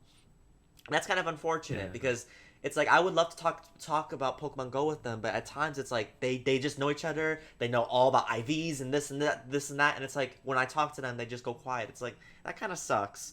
But that's not everyone in the community, thankfully. Yeah, and you can't always expect everyone to be so social. You know, some people have a hard time opening up. I think that's true for really any community. True, but I mean, at least with the hello thing, come on, there's no excuse for that. They You can can at say least hello. give you when I don't feel like saying hello to someone, I'll just give them like a little nod of like, like I heard you, but I don't really want to talk.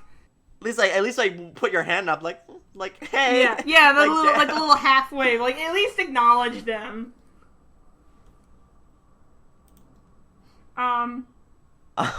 Yeah. Oh man. I just totally lost my train of thought. The ones that the community days that I've done all of them since Squirtle, and it's really funny. You can see like how much better I've gotten at playing Go ever since like here. I'm gonna count all my shinies for you right now from each. Oh, I want to do the same. So after you, I want to do the same. So for Squirtle Day, I got one shiny. I got one shiny. And I kept one with glass. It wasn't a shiny one with glasses, sadly, but I do have a normal one with glasses that I kept. For EV Day, I got 3 shinies, and like by some luck, they all evolved into like the original 3 evolutions, even though it's random. Oh, wow. So that was really lucky. Chikorita Day, I got 7 shinies. Beldum Day, I got 4. Not really so lucky there, but I did end up getting 2. I got a 96 and a 98 IV Metagross, and those are like my 2 strongest Pokemon right now. For Cyndaquil Day, I got 10 shinies. And then for the recap, I got another shiny Cyndaquil, another shiny Squirtle, and a shiny Dratini, which is now a Dragonite. For Totodile Day, I got 3 shinies. Couldn't really play much because not only was I in Arizona and had to play in the park, but this was also like the day I had to fly back to New York. So this was like in the afternoon, and I had to leave early, and then like I packed up and went on my plane. Like that's like I played Pokemon Go and then I went on a plane. That's pretty much it. And then Swine Up Day, again, I said I was at my girlfriend's house, but I still managed to somehow get 3 shinies. As well as a pretty good IV normal Mamoswine. For Trico Day, I got 7 shinies. And for the most recent Bagon Day, I got 11 shinies. So lots of good luck there. It's probably that was my best shiny. That was my best.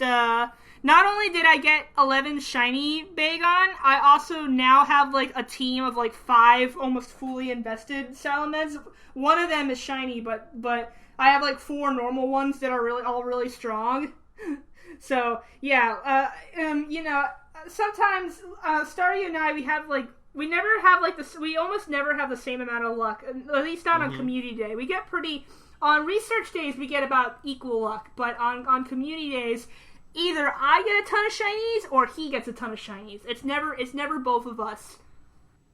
So, yeah, that brings me to my point where I'm going to talk about the shinies I've gotten. So the first shiny I ever gotten was Beldum.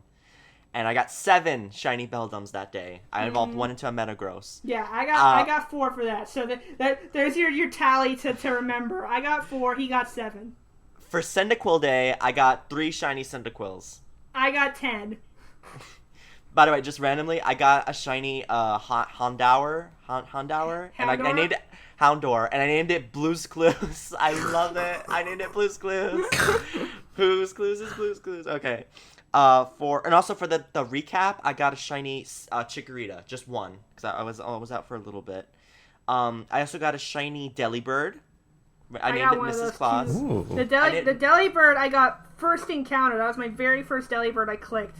Luck. It's so beautiful with a shiny Delibird. Oh yeah, I named her Purple Santa.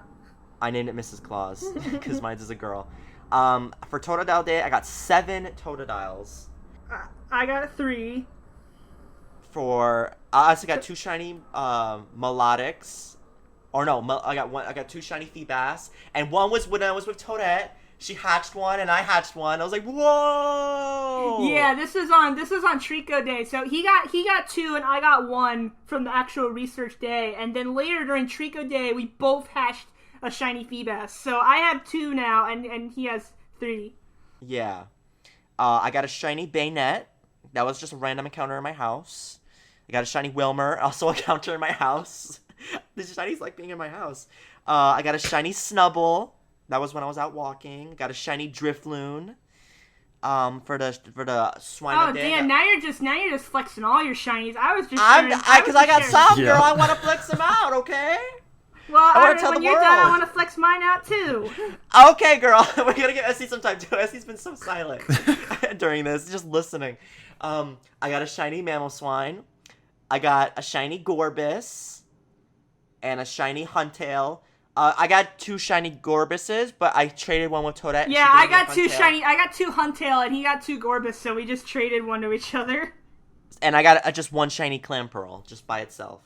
I have, how many Tricos I have? Oh, you're not done? I'm not done, boy. You got more? You only just started. I have 8 shiny Tricos. 2 I evolved into Sceptile. I got 7. So that one was pretty close. Okay, my bad. I got another shiny Feebas. Okay, that's the one Toadette mentioned earlier. I got a shiny Growlithe. I got 10, 11, 13. I got 13 shiny Castform. I have how to many count do you have? I have to count all mine. I got a lot. Hold on. Castform and Lotad Day was ridiculous. I got 11. Okay, so we got the same. No, I got 13. My bad. About the same. But I have 3 shiny Lotad, 1 Lombre, and 1 Ludicolo. So that was 5 in total. Yeah, I got 5 shiny Lotads as well. I named one McDonald's because I got one in McDonald's. That was the best. I love me and Toadette. So on community day, sometimes we go to McDonald's because we want to just have a little snack, like a little McChicken, some fries, just something small, just to give us some feed our appetite. And it's funny, 2 times when we went to McDonald's, I got a shiny Pokemon. So McDonald's just seems to be the place to get shiny Pokemon. So I literally named the Lotad McDonald's. Last community day, I got 2 shiny Bagon in the McDonald's one while I was waiting for our food, and then the other while we were eating. It's so McDonald's is the place. Mm-hmm. Now they got shiny Butterfree, a shiny Luxio. What's the thing's name? Shinx. I got a shiny Shinx when I just did a random raid one day. I'm like, oh, let me just use my pass, and then I got a shiny. I'm like, whoa. And then I got a shiny Badoo that just hatched out of an egg, so I'm like, whoa, that too. And then that ruined your luck for the next day. Yes, my next day for Bagon Day, I only got 4 shinies. 4. I got 11. It was ridiculous. I got only 4, and I was flexing out them whole on day. him. I know, and I was like Mariah Carey right there. I was just looking at her, staring at her like, really? And then she's like, oh, sorry, StarYu, but look. I'm like, no!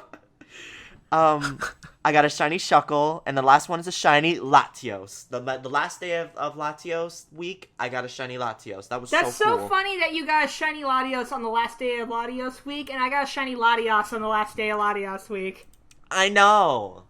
All right, so you can say the rest of your shiny Pokemon. Yeah, my other Essie has to shiny- go because I feel so bad. Essie isn't talking. I'll be really quick. My non-community day shinies. I have a shiny Roselia. That was my first ever shiny. I found it in the airport while I was picking up my dad. I got 2 shiny Gengars from that event, and the Pinsir from that event I mentioned earlier. I got a shiny Cubone, shiny Aggron, shiny Delibird I mentioned. I got shiny Magikarp during Clamperl Day. It's now Gyarados. Shiny Latias. I got a shiny Pineco, which is now Fortress from the bug event, and my most recent shinies are shiny Smoochum from the Easter event and shiny Shuckle. Oh, and I also got a shiny Butterfree, by the way. I don't know if I mentioned that. You did, but mention it again because it's so beautiful. I also got a shiny Butterfree, by the way. Essie, you go ahead. Wait, what'd you get? I got a shiny Butterfree. What was that again? It was what? It was a Caterpie, shiny Caterpie, and it's now a shiny Butterfree. Oh, okay, that's cool. But what was that shiny you got? It was a shiny Butterfree. Okay, alright. Wait, one more time. Butterfree, shiny Butterfree. It was Butterfree? Shiny Butterfree. Okay, shiny Beedrill. Or how Essie would say, shiny Caterpie. Oh. Essie, please. what shinies do you have? Yeah. Do I go over the community day ones, or because I basically all got? Of them. We shared all of ours at this point. Yeah, Just we say took all so much yours. time. Go ahead, Essie. Take the time. Yeah, my list is quick anyway. So I have 2 Bulbasaur. I have a Venusaur. So I have Charizard and Charmander, but I got a shiny Charmander 2 days ago when I was waiting to pick someone up, and I was actually kind of annoyed because they were taking so long. What'd But you then get? I got a shiny Charmander. Shiny Charmander. I have a shiny Pikachu. I have a shiny Marowak. Also, I'm going to pronounce these all wrong, so know. just be aware. Shiny Typhlosion. That's right. Typhlosion. Woo! Shiny Totodile. Shiny Feraligatr. Feraligatr. Feraligatr. Hey, I can't blame him. They didn't have Alligator. enough space for Alligator's name, so they just took out the O. I love it. Go on. Shiny Houndour. Mm-hmm. You pronounce it better than me. A shiny Larvitar. I have 2 of them. I got that during the December rerun. Oh, man, Cool. lucky. That was very good. That was the one shiny I Trico. actually wanted, and I ended up getting like anything besides. I just don't have enough candy to level it up. Yeah, so I have Sceptile. I have Aggron. I actually got a Minun. I remember that was really special. Ooh. I have 2 Wailmer. Damn. I have a Swablu. Oh. Bagon, Salamence, Metagross. Metagross. Gross. Okay, which made more sense. And finally, and most recently, the Lopunny. Baneri Lopunny. thing. Why is it Lopunny? A lop is like a type. A lop is like a species of rabbit. That's how they pronounce it in Battle Revolution, by the way. So that's the right way to pronounce it. But side note, the reason I have to say this on every Pokemon podcast, my pronunciation is not the hottest. It's because I didn't watch the anime and I didn't hear the game pronounce them for me. I've only played games where I read it myself. Right. Yeah. Now we make jokes about it, but I know the reason. It's a very As it's long a very as we know what understandable Pokemon reason. you're talking about, I don't think you've butchered any of them. Remember when he said Hariyama? How did he say it? What did I again? say? He said no. He didn't say Hariyama. He said what Hariyama looked like. Oh. Oh. We don't have to go into that, but We I was don't, correct. but But we that don't have was- to go into Now it. you have to Oh get my it. Now God. you have to find a shiny Makuhita. He does. That would be I'm perfect. trying.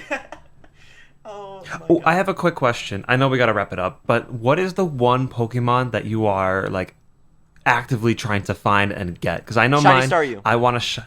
Oh, there you go. Shiny Roserade. I need to get one of those. They don't even have Shiny Staryu, but I still want it, and I'm still looking for it.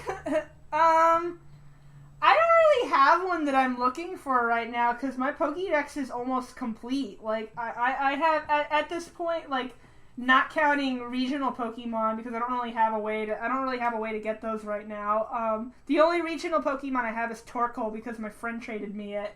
Lucky. But she doesn't have any more. So that's the only one I can get. I have pretty much every Pokemon.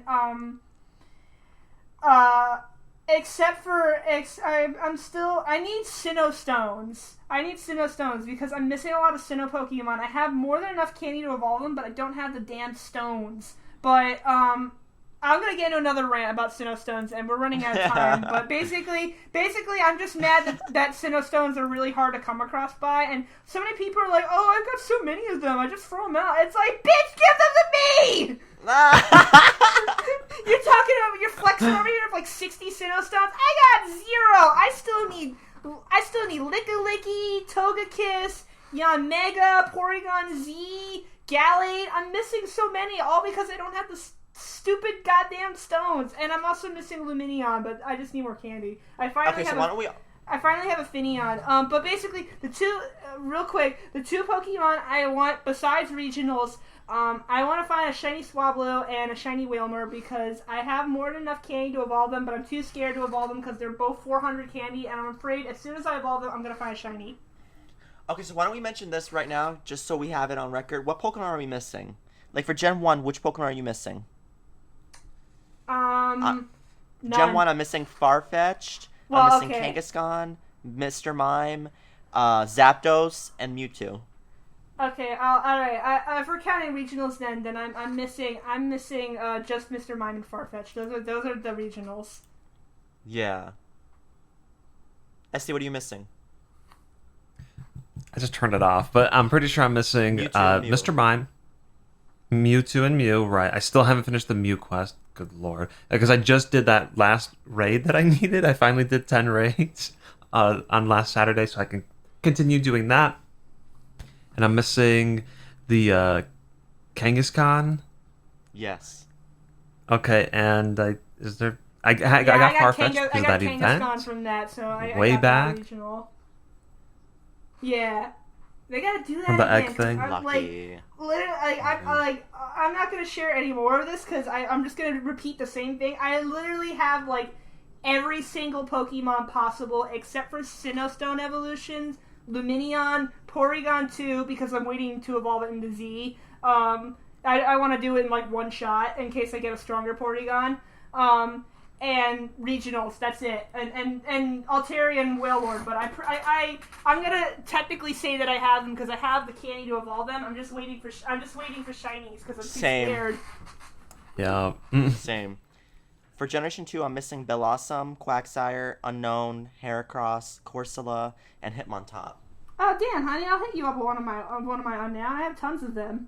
Which one? Unknown. Unknown? Oh, Unknown, I really yeah. appreciate I've that. got like 5 of them. We're best friends now. That's so we can do it. Yeah. It'll be a lot cheaper. Oh yeah. And I could give you that Zapdos. Oh yeah. I've been we can only do saving one a day. Zapdos for him for like months now, but it costed too much Stardust. His name is Cheez-Its.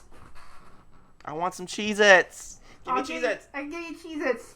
Just remind me on Torchic Day. Okay, we'll do.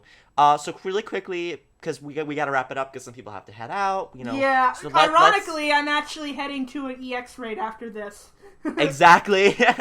So let's quickly mention this. Let's talk about Meltan a little bit. What did you guys think when Meltan was taking over Pokemon Go? Like, what were you thinking about that when it happened? You go first, SC. Oh, I was very shocked that they would try and introduce a new Pokemon in Pokemon Go. Like, that is reserved for the main series. That, like, you do not touch that anywhere else. But I guess Pokemon Go is just, it's that important. It's important enough. And I actually get it, because the whole point was the Let's Go integration, and they really wanted to promote that. So I get it. I get why they did that. I do think it's kind of weird that, I don't know, like, you have Let's Go, and it's focused focuses just on Gen 1, Yes. but you also have this potentially Gen 8 Pokemon thrown in there. Like, that's kind of weird for me, but I think it's a cool way to promote that. Yeah. Cool mystery. Yeah. You basically Yeah. said it. Yeah, I thought Meltan was really cool because Looks like Ditto. yeah, it was like, yeah, I remember, like, I found it, on, like, I found its, like, leaked files online, because I follow, like, Reddit and Facebook communities about Pokemon Go, so people were, like, tweeting pictures of it. It's like, what is this? Is this, like a test model or something like that? Like, so many people didn't want to believe it was a new Pokemon, because, like what SC said, like, why would they introduce a new Pokemon for Pokemon Go? And so people were thinking it was like a test model or like some sort of like new item. Some people were saying it was like an item or something like that, like or maybe like the Zygarde cords or something like that, like something that makes another Pokemon transform. But then it quote unquote released during Chikorita Day. At the end, a whole bunch of Meltan, well, not really Meltan, they were Dittos disguised as Meltan, started appearing all over the place, and it was so weird. It was really cool, because, like people on Facebook were like, oh my god, it's on my game, it's not a glitch, it's real, and like, everyone was catching them, and I caught a few. I still have one of my Dittos from that, and then they, like, officially revealed it, and it was like, oh, that's cool, and I actually have Meltan and Melmetal in my game now, because I have a very generous friend who I don't actually have Let's Go. It didn't really appeal to me. But I have a generous friend who let me borrow her Switch to do that. So I have Meltan and Melmetal, and again, I'm actually going to an EX raid soon where I'm gonna get another Meltan box of her, and hopefully I can get that shiny. Hopefully. But yeah, I thought its inclusion was really cool. I love the mystery aspect of it, and as a Pokemon itself, it's pretty cool. Meltan's adorable, and Melmetal is cool. My only hope, though, is that it did technically debut in Gen 7, but I really hope it's considered a Gen 8 Pokemon, because I don't want them to pull, like, a Zygarde on it and, like, introduce something, like, a previous Gen thing in a new Gen, and then, like, just kind of leave it at that, like, with the kind of, like, I don't know if it's just me, but based on, like, the little footage of the Galar region that we've seen so far, it seems kind of, like, almost like Industrial Revolution, like, UK to me. Like, it seems like it has, like, a lot of, like, steampunk themes, and I think Meltan and Melmetal being, like, creatures made of liquid metal, able to, like, make metal and eat it and all, I feel like they could tie in a lot with the Galar region. I think it's from Gen 8. Yeah, I want to hope it's from Gen 8, and it's just like Victini, where you just have, like, a random mythical before the starters. Yeah. But yeah, I hope that, and Galar would be the perfect chance to give people who don't have Go or Let's Go a chance to get Meltan in the main games. For me, I thought it was really cool. I don't think I was playing Pokemon Go when it happened. I was not. No. It was during Chikorita Day. So I just heard about it, and I'm like, what's going on with Pokemon Go? Like, wow, that's crazy. So I did turn on Pokemon Go for a second to check it out. So I did see it. But it was really cool to see that, and with the integration with Pokemon Let's Go, it makes so much sense why they did it like that. And let me just quickly say about Pokemon Let's Go. Pokemon Let's Go is freaking phenomenal. If you are a Gen 1er, I'm not a Gen 1er, but of course, that's the first generation I grew up with, so it's always going to be special in my heart. So that game is insane. I love how you can have a Pokemon follow you. I have Staryu follow me, and it's so adorable. Oh my god, it's so freaking cute. Oh my god. Anyone who knows me, I love Staryu because as a kid, I really was obsessed with star-shaped things. Like, my room had a bunch of, like, do you guys know those plastic little stars? My room had those plastic stars glued onto the wall, and, like, so it would glow during the nighttime. Yeah. I love stars. I loved stars, and I still do love stars. So I love Staryu, and it's my childhood dream to see Staryu just walk behind me, like, oh, it's so adorable. And you can have like a little park filled with Staryus, and it's so cute. I'm gonna post that video on Twitter once I'm done doing this podcast, because I already have it saved. I have a little video of Staryus, like, just being all together, just, like, taunting and stuff. I'm like, oh my god, this is so freaking adorable. Oh my gosh. Yeah. It's so cute. If it weren't like if it was more than just Gen 1, I would have bought it in a heartbeat because I watched gameplay of it and it looks really cute and I like how they incorporate the go mechanics into it and especially the walking Pokemon, but it's just like Yes. none of my favorite Pokemon are in Gen 1. Like I want to do all this stuff with my favorite Pokemon, but I have to be a fucking like new Genner and have all my favorites in like Gen 4 and up. But I hope with Gen 8 they take some things from Pokemon Let's Go. Like, your Pokemon should walk behind you, and also, Pokemon should appear in the wild, like, you see them pop up. That should happen. They should absolutely keep at least that part. Okay, so we're pretty much almost done with this podcast. We have one final question, just to be real quick. What do you guys think about Gen 5 coming to Pokemon Go? I hear it's going to happen either later this year or the beginning of next year. What do you guys think? It's kind of rumored at this point. What do you guys think? I actually really like the way they've been spacing out the releases because when Gen 2 came out, I believe they just kind of released everything. And I think that was fun at first, but you saw in the months after that, like, things got back to the same old repetitiveness. So I'm really happy how they've handled Gen 3 and 4 with these big releases in smaller chunks. Right. They don't release like one a week or something. It's like 10 in every 3 weeks, and I really hope that continues here. I'm pretty sure Gen 4 is not done. There are still some Gen 4 Pokemon that are not out. The Batas line, the Gibble line, a lot of legendaries. Chirim and Cherubi. Yeah, that slime Gastrodon, thing. Burmy line. That guy.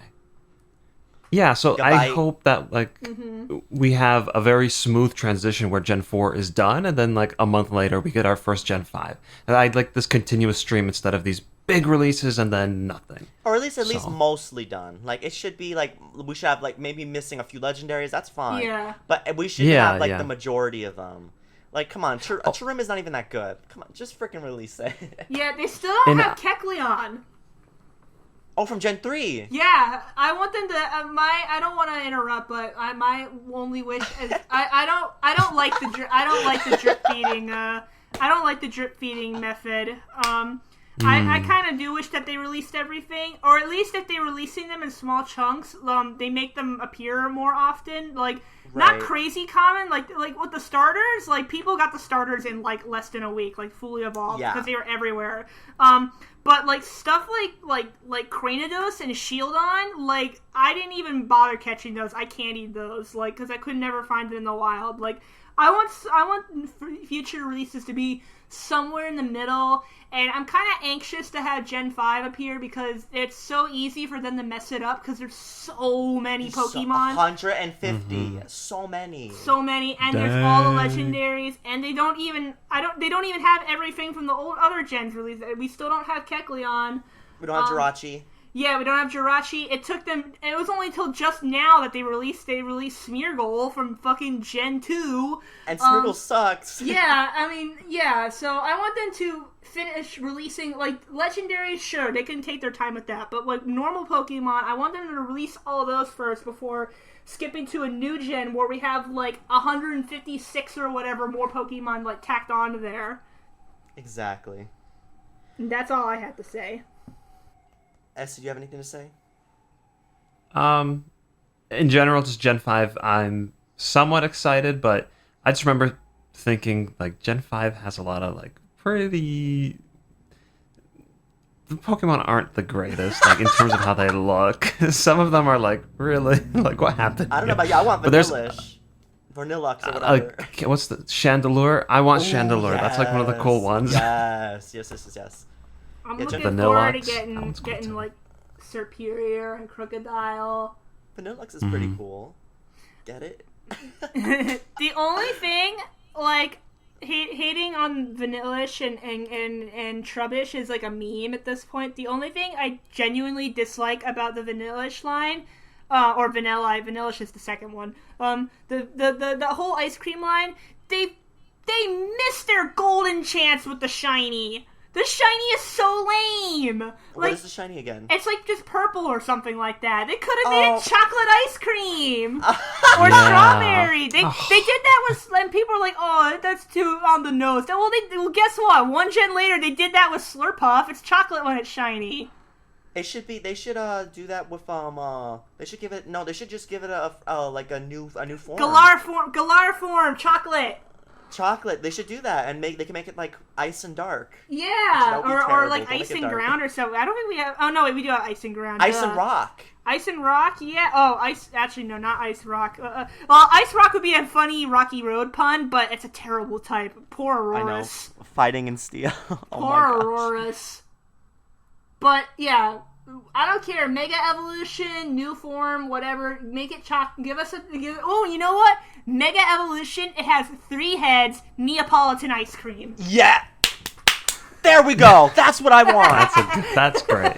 Give me that chocolate, strawberry, vanilla, Neapolitan realness. Yeah, and now it learns like try attack. Try attack. Exactly. Try attack. All right. This has been a really fun podcast. It's really been fun catching up again. Oh my god, really quickly, I need to mention, I'm sorry, Ted, I know you gotta go, but I need to mention this real quick. I don't have to go like on the dot. I need to mention this really quickly. So Toadette came over, so she came over to my house, like, was it last month? I think last month. Yeah, like not too long ago. So, because I had a X Deoxys raid for Deoxys defense.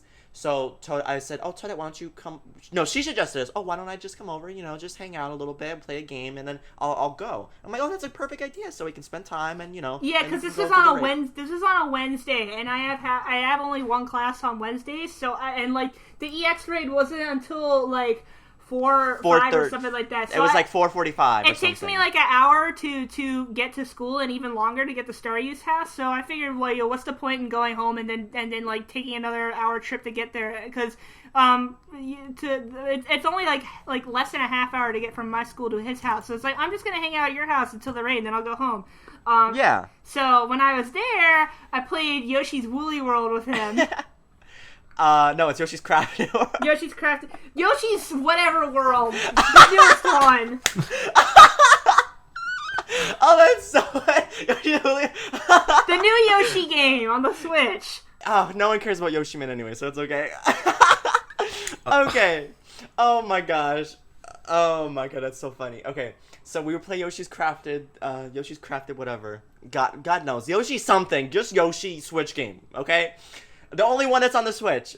So we were playing that, and it was just so funny. So the whole point of Yoshi's Crafted World is to collect everything. It's about taking it slow, viewing the environment. So hitting something in the environment with an egg, or just collecting things like collecting flowers, collecting just collecting health points, collecting red coins. So it's just so funny. Like these shy guys are coming at Toadette sideways. They're coming at Toadette with those like jumping, like doing gymnastics. Flexing and all, and Toadette's like, damn it, Shy Guys, stop doing freaking gymnastics, and I was in hysterics. I couldn't handle it. She just said, just in that moment, she's like, Shy Guys, stop doing freaking gymnastics, because they were just flipping over. Except I didn't say frickin'. She did, so Toadette, say how you said it. It's like, god damn it, Shy Guys, stop doing fucking acrobatics, and stop doing gymnastics. It was so funny because in the moment it was so true because they kept hitting her. I legit sounded angry for 1 second. I was like, God damn it! Like Toadette was mad. Like it was like because we had those little things on. So in Yoshi's Crafted World, you have those little cart things to protect you. So you can get hit a couple times and you don't lose health. So Toadette's thing kept getting hit by it. She's like, damn it! Oh my god! Stop hitting me with this freaking gymnastics! And I was dying. I could not. I had to literally take a second because I just couldn't breathe. I'm like, that was so hilarious because it was just so natural. Just freaking gymnastic Shy Guys. Oh my gosh, those freaking gymnast Shy Guys were hilarious. And I don't even know what they're called. What are they called? SC helped me look it up the other day. I forgot what they were called. Yeah, I don't remember. I don't remember, but assholes. They're from Oh, I just had to mention that. Okay. Whew. There's so much stuff we can mention, but the thing is that we don't really have time. But maybe sometime during the summer we'll do another podcast and we'll talk about other things. Yeah. When we have more time. Why not? Sure. We'll do something like that.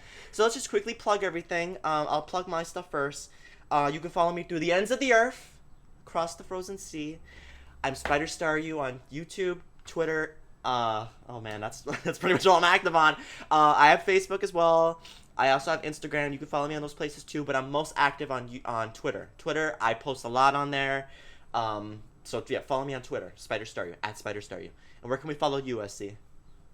I'm more active on YouTube, actually. I do all my streaming there, but for everything else, just check my Twitter. That's SuperZambezi. That's it. How about you, Toadette? I was about to say Super Toadette. How about you, Super Toadette? Super Toadette. You can. I mostly post on Twitter now. I still do have my Tumblr, but I don't really use it quite as much ever since they did that whole ban and policy change. But my Twitter is Chaos Toadette. I post art and memes there, mostly memes. My Tumblr is unofficial official Toadette. You can follow. You'll pretty much see my art on my Twitter, but if you want like just art, you can follow my DeviantArt, Mac Daddy Toadette. That's pretty much it. That's all I can say without scarring children. But yeah, you'll find my other stuff. It's a rabbit hole. You'll find my other stuff by following my main blogs. Trust me. If you're looking for it, you're looking for it, we're not.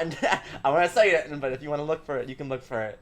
Okay, this has been a really fun podcast. Thank you both for being here. It's been so good to just reconnect and just talk about Pokemon Go, because we've been really into it lately, and I've loved playing Pokemon Go because I feel like playing Pokemon Go has gotten me to be more active, and also I've been talking to Toadette so much more now because it's something that we share, and it's just really nice. It's really been really nice playing Pokemon Go. It's really nice to hang out with him in person because we mostly we hang out so much now. Before we used to exclusively just talk to each other over chat, but now we get to hang out in person a lot more. And you know, I don't want to sound like one of those like old fogies, like, oh, you need to get outside and talk to people, but it really does make a difference. Oh, yeah, and it's so cool hanging out with Toadette because what you see right now in the podcast is exactly how she is in person. Oh, yeah. She's not different in person. She's not different in person. Literally, the same person you're seeing right now is her. It's literally just how I am. This is exactly how she is. So, it's really cool. And, yeah, you know, it's just great that we had this discussion. And, you know, if you guys want to hear, if you guys have any comments or things you want to suggest below, go right ahead and suggest. All right, that's it for episode 252 of the Lost Levels podcast. Yeah! We'll see you guys sometime in the future. God knows. I don't know when. Sometime. This is the end. Goodbye. Goodbye. See ya.